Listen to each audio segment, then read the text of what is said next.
சோர்ந்துருவானோ, அண்ணன் தளர்ந்துருவானோ, மனசு உளைச்சலுக்கு ஆளாயிருவானோன்னு நினைக்கிறாள்டா என் தங்கச்சிகள். செத்த தங்கச்சி, செத்த தம்பி அண்ணங்க இன்னும் மிச்ச பேர் இருக்காங்க. அவன் அடிக்கிறான். ஒரு தங்கச்சி அடிக்கிறாடா சுவிஸ்ல இருந்து.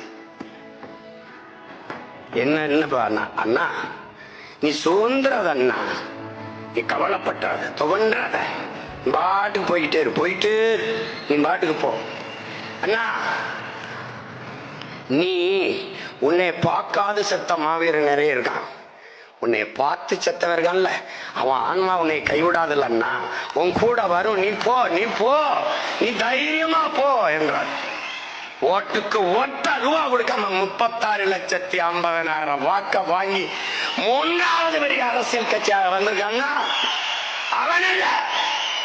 அவன் அல்லடா, இத்தனை மாவீரர்களின் ஆன்மாக்கள் உந்தி தள்ளுகிற அவனை தள்ளுது.